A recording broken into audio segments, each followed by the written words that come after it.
앞으로 10년 동안은 굉장히 잘 될 것 같아요. 호주가 샀는데 10년 동안 모아야지. 10년 후에 당신의 모습이 어떻게 될 거냐. 10년 후에 똑같이 가난하다 그러면 그건 당신 잘못이다.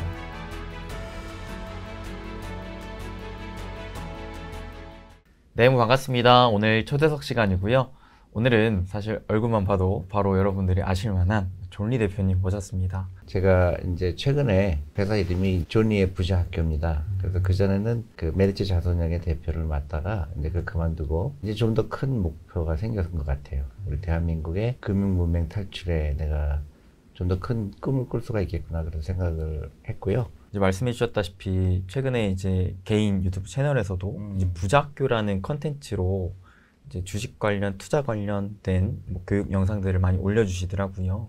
앞으로는 좀 더 교육적으로 전념하신다고 이해해봐도 될까요? 그렇죠. 우리나라가 처참할 정도로 금융문맹 국가예요. 노동과 자본이 같이 일해야 되는데 우리 노동력만 강조를 했잖아요. 그러다 보니까 우리가 사람이 눈이 두 개인데 한쪽으로만 보고 다니잖아요. 그러니까 왜곡되게 되고 그게 이제 잘못된 라이프 스타일을 낳게 되고 대가를 치르게 돼 있다. 앞으로 10년 동안 우리는 뭘 해야 되겠느냐 곰곰이 생각을 해봤죠. 그래서 우리가 부자 되려고 하려면 어떻게 되느냐. 그러니까 우리가 갖고 있던 기존의 생각의 파괴가 필요하죠. 라이프 스타일을 바꾸고 부자가 되고 싶어야 되고 돈이 일하게 해야 되고 그거를 하루라도 빨리 시작해야 되죠.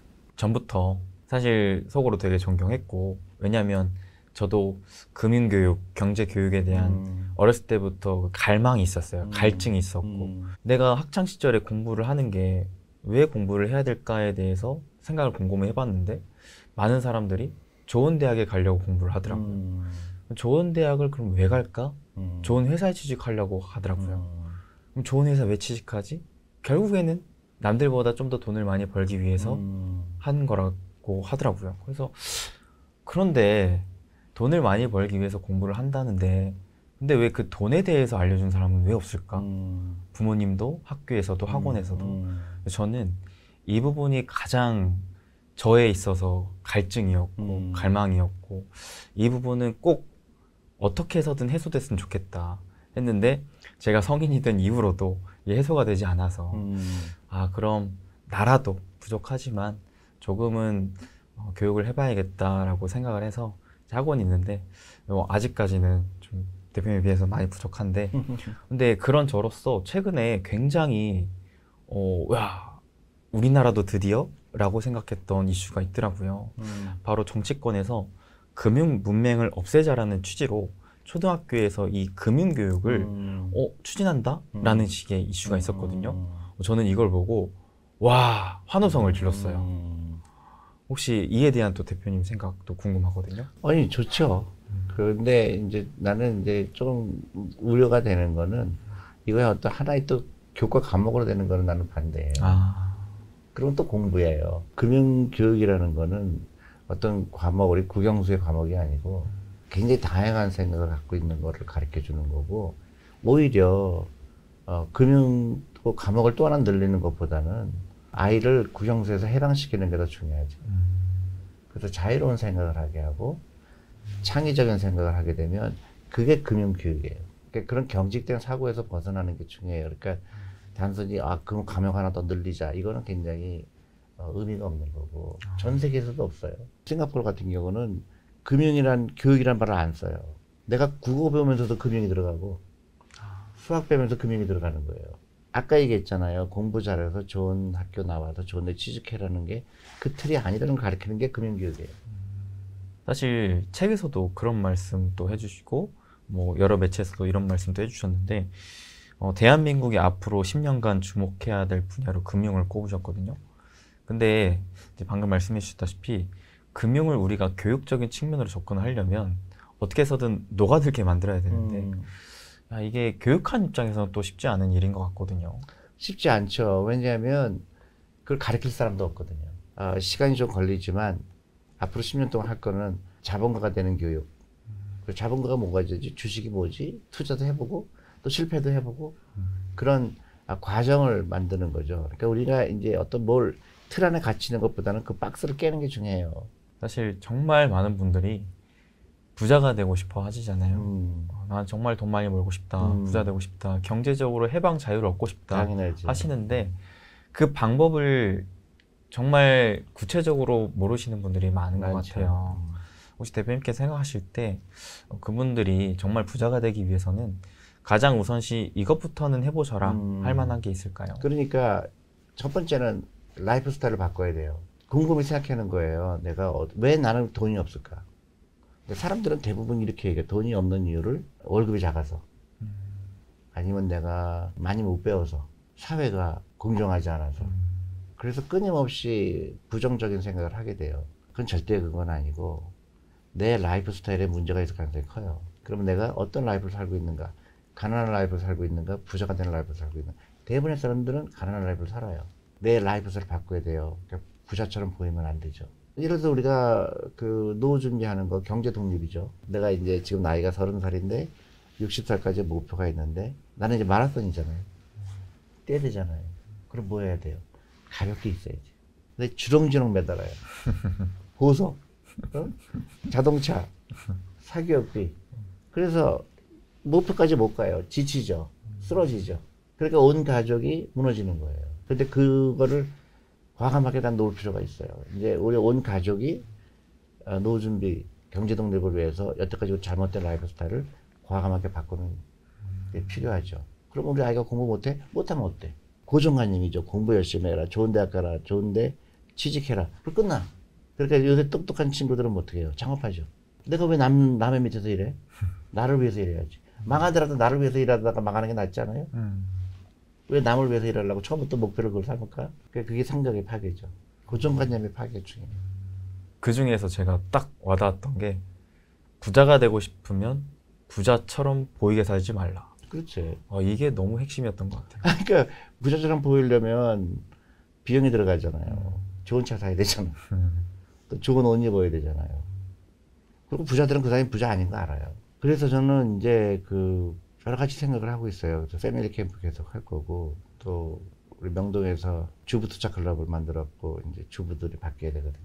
그래서 주부들이 투자에 관심을 가지고, 주식에 관심을 가지고, 이런 인구가 늘어나야 되거든요. 직장에 투자 클럽 곧 시작할 거고, 이제 바쁠 것 같아요. 그래서 사람들한테 돈을 귀하게 여겨라. 돈이 제일 중요하다. 대신에 돈의 노예가 되지 말아라. 돈을 다스려라. 돈을 다스리려면 어떻게 돼요? 돈이 많아야 돼요. 그래서 이 돈 가지고 어떻게 되죠? 좋은 일에 써야 되죠. 부자가 많이 나와야 되죠. 유태인들은 그렇게 얘기하거든요. 왜 돈이 많아야 되죠? 네가 돈이 많을수록 어려운 사람 도와줄 수 있잖아. 그렇잖아요. 생각이 틀리죠. 나 혼자 잘 먹고 잘 살아가 아니지. 이스라엘 같은 경우 창업 비율이 굉장히 높죠. 우리하고 일본이 창업 비율이 세계에서 제일 낮죠. 사실 요즘은 창업하기 되게 좋아진 시대잖아요. 엄청 좋지. 한국처럼 이렇게 창업센터가 많은 나라가 어디 있어요. 그러니까 요새 청년들의 취업 그 비율이 굉장히 낮아지고 있잖아요. 네. 그만큼 취업하기 쉽지 않은 거예요. 그런데 좀 생각을 달리하면 친구들끼리 모여서 창업을 하라 이거예요. 근데 창업이라는 게 뭐냐? 빵집 차리고 이런 건 창업이 아니죠. 그거는 기업이지. 그게 아니고 사회에서 왜 여태까지 사람들이 이 생각을 안 했을까? 그러니까 그 중에 하나가 국민교육이죠. 네. 아무도 안 했으니까 블루오션인 거예요. 아무도 안 한 걸 생각하는 거예요. 사실 대표님께서 그런 말씀도 많이 하시잖아요. 부동산 투자보다는 주식 투자가 좋다. 그러니까 쉽게 얘기하면 부동산은 국가 경제에 도움이 별로 안 되죠. 가치를 창출하지 않잖아요. 근데 기업은 투자금을 받아서 새로운 물건을 만들게 되고 계속 그 가치를 창출하잖아요. 그래서 돈이 어디 들어가야 되겠어요? 주식 투자. 그렇죠. 기업에 들어가야지.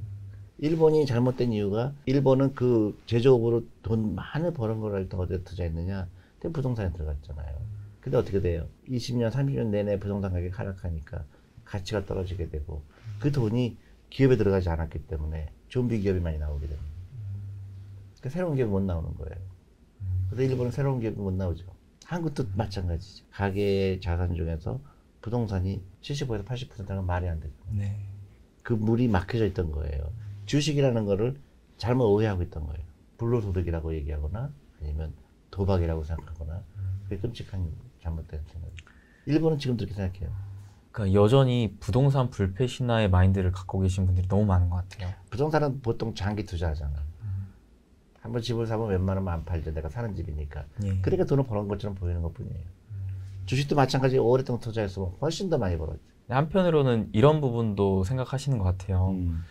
분명 주식 투자도 장기 투자를 하면 좋다라는 걸 알지만 우리나라는 장기 투자, 가치 투자가 안 통하는 시장이다 라는 생각을 하시는 분들도 많은 것 같거든요. 그러니까 그것도 굉장히 편견이죠. 그래서 되게 신기해요. 한 사람이 얘기하고 신문에 나면 딱 그게 맞다고 얘기를 해요. 한국 주식은 나쁘다. 그럼 처음부터 글로 가요. 그리고 왜 나쁜데? 그 다음 질문에 들어가면 모르겠는데. 왜 나쁘지? 그러니까 일반화하는 게 제일 무서운 거예요. 미국 주식 무조건 좋아. 천만에. 미국 주식 비싸죠. 한국 주식 싸잖아요. 맞습니다. 그 영원히 쌀까? 그거에 대해서는 디베이트를 해야지. 왜? 그래 코리아 디스카운트라고 하잖아요. 그리고 코리아는 왜 쌀까? 싼 이유가 있겠지. 그럼 올리려고 노력을 하지 않을까? 그럼 나 지금 사놓으면 올라가지 않을까? 이런 생각을 왜 안 할까? 예를 들어서 샘플을 고르는 거죠. 2,000개 중에서 내가 필터링을 하죠. 그래서 시가총액 얼마 이상 회사를 보자. 매출이 뭐 과거 5년 동안 계속 올라간 기업들 뭐가 있을까? 내가 판단할 때 이쪽 기업들은 굉장히 잘 될 것 같은데 그런 기업들은 뭐 있을까? 나름대로 그룹핑을 해보면 내로다운 돼요. 그래서 한 100개 기업이 나올 거예요. 그러면 너무 재밌지. 이 기업 보니까 되게 그 장사를 잘하고 있었는데 주가는 굉장히 그대로 플랫했다든가. 그럼 왜 그렇지? 그러면 궁금증이 생기기 시작하죠. 그러면 이게 너무 싼 거 아니야? 그게 시작이에요. 그래서 시장이 이피션트하지 않은 거예요. 그걸 아무도 안 하는 거예요. 그거를 그 숙제를 하는 사람은 이제 돈을 벌 수가 있죠. 남들이 힘들어하고 어려워하는 거를 하니까. 그럼. 이거 부자가 되는 거는 그냥 딱 갑자기 떨어지지 않죠. 그렇죠. 내가 생각을 많이 해야 될 거 아니에요. 부자들은 다 그런 생각을 한 사람들이죠. 남들이 미처 생각하지 못하는 걸 생각하는 거지. 그러니까 내가 생각의 틀을 바꿔야 된다는 게 국영수 하면은 부자가 된다는 생각을 버려야 될 거 아니에요. 모든 사람이 그렇게 생각하잖아요. 나한테는 기회지. 우리 애들한테는 기회지. 모든 사람들이 국영수에 몰려갈 때 우리 애는 딴 거 해라. 생각이 자유로워라. 그 누가 더 부자가 될까? 비교가 안 되죠. 그 정말 당신이 부자가 되고 싶다면 어느 길을 갈래? 밤새도록 학원에 갈래? 아니면 어렸을 때부터 남들과 다른 생각을 하는 그런 힘을 기를래? 그렇잖아요. 주식도 마찬가지예요. 주식 투자 실패하는 사람들은 전부 탄탄한 사람들이죠. 근데 남들 좋다 그러면 우르르 몰려갔다가 남들은 나쁘다 우르르 따야 돼. 그렇게 하는 사람들은 어떡할까? 굳이 비교하자면 국영수가 중요하다고 믿고 가는 사람들은 그런 부류라고 생각하면 되죠. 가난할 수밖에 없죠. 학원에 가야 되니까 무조건 가야 된다든가 그 돈을 아까운 돈을 막 쓴다든가 그게 이제 개인도 불행하게 만들죠. 내 인생에 대해서도 불안한 거예요. 남이 뭐라고 해줘야 돼. 남이 해주지 않으면 나 혼자 불안해. 난 못할 것 같아. 내 인생인데. 내 인생인데. 왜냐면 어렸을 때부터 그렇게 자라온 거예요. 선생님이 얘기하는 대로 하고 회사에서도 하라는 대로 하고 다 했어. 나 굉장히 열심히 살았어. 근데 가난해. 그렇게 들으니까 가슴 너무 아픈데. 아프죠. 그러니까 그게 금융 문명이 대가를 치른다는 거예요. 네가 잘못한 게 아니야. 근데 왜 자본이라는 게 하는 걸 생각을 못했어? 왜 남들이 하라는 걸 따라했어? 왜 네 생각을 왜 얘기 안 했어? 질문 왜 안 했어? 왜 아이들 사교육비를 저렇게 많이 썼어? 왜 백을 이렇게 많이 샀어? 다 금융 문명이기 때문이거든요. 주식도 마찬가지예요. 내가 어떤 의미가 있어서 주식을 사면 주식 가격이 빠졌을 때 그렇게 걱정이 안 돼요. 맞습니다. 그렇잖아요. 근데 가치를 아니까. 네, 오히려 더 사죠. 그렇지. 그러니까 야, 이 회사가 주식이 많이 빠졌어. 아이고 시장 잘 모르고 있구나 이 회사의 가치를. 그렇죠? 주식 전문가라는 분들이 나와서 뭐 이거는 뭐 목표 주가가 얼마고 뭐 손절매 가격이 얼마고 나는 도대체 이해가 안 가거든. 그렇잖아요. 집을 살 때 그런 얘기 안 하잖아요. 집을 살 때 이거 손절매 가격이 얼마라고 그래요? 그렇네요. 그렇잖아요. 끊임없이 질문하면 답이 나오죠. 왜 그럴까? 왜 그럴까? 왜 그럴까? 대표님께서 투자 선호 방식 자체가 바텀업 방식으로 선호하시잖아요. 워낙 좋은 기업 중에 싼 기업 쪽으로 포커싱을 맞추시면서 가다 보니 근데 저는 반대로 탑다운 방식을 선호하긴 하거든요. 제가 그러면 바텀업 방식에 대한 좀 투자 장점과 또 대표님만의 노하우가 있는지 이게 좀 궁금합니다. 바텀업은 딴 게 아니에요. 그러니까 예를 들어서 AI가 뜬대더라. 또 아니면 뭐가 뜬대더라. 그런 방식이 아니고 두더지 같은 거지. 이렇게 다니다 보니까 한 회사가 너무 재밌는 거예요. 근데 보니까 이 회사는 그렇게 팬시한 회사는 아닌데 캐시플로우가 계속 끊임없이 창출하는 거예요. 왜? 그렇게 막 눈여겨보는 섹터가 아니기 때문에 경쟁자가 안 들어와요. 그 다음에 또 진짜 또 앞으로 미래에 굉장히 큰 성공할 수가 있어요. 예를 들어서 요새 얘기하는 2차 전지니 그것도 굳이 아니라고 얘기할 수 있죠. 그럼 그 회사를 가보는 거지. 근데 어떤 회사는 괜찮은데 어떤 회사는 이름만 그런 거지 사실은 별거 없어요. 그럼 그 중에서 내가 이 회사는 괜찮을 것 같다. 근데 이거는 내가 잘 모르겠어. 내 재산에 내 주식 포트폴리오에 5%만 주시면 되겠다. 하다 보니까 포트폴리오가 생기는 거예요. 그게 마트노브예요. 좋다 나쁘다가 아니라 그 라이프 그 스타일이죠. 근데 탑다운은 2차 전지 굉장히 좋을 것 같아. 그래 2차 전지에 20% 담자. 은행이 글쎄 은행 어떻게 할까? 한 7% 담자. 그게 그냥 탑다운이죠. 어느 게 좋다 나쁘다는 건 아니에요. 그 선호하는 거지. 그렇죠. 이제 스타일인 거죠. 그렇죠. 주식은 파는 게 아니라 사 모으는 것이다라는 말씀 많이 해주시잖아요. 그러면 그러한 대표님도 결국 주식을 파실 텐데 언제 파실까? 장기 투자라고 해서 무조건 나는 잠자고 안 보는 게 아니고 이런 거죠. 세 가지 경우가 크게 있어요. 나는 이 회사의 가치가 1조라고 봤는데 갑자기 시장이 이 회사의 판단을 잘못해갖고 막 3조, 4조가 되는 거예요. 거품이 낀 거네요. 그렇죠. 이건 나는 그 정도까지는 아닌데 그러면 why not take profit 하는 거죠. 그런 경우도 있고 어떤 때는 이제 세상이 바뀌는 거예요. 굉장히 좋았는데 이제 더 이상은 이 기업의 그 좋은 환경이 아니다. 왜냐하면 새로운 기술이 나왔거나 아니면 생각이 바뀌었거나 아니면 대체제가 나온 거죠. 예를 들어서 옛날에는 시가총액 5위 이하를 들었거든요. 엄청나게 큰 회사 있잖아요. 그렇죠.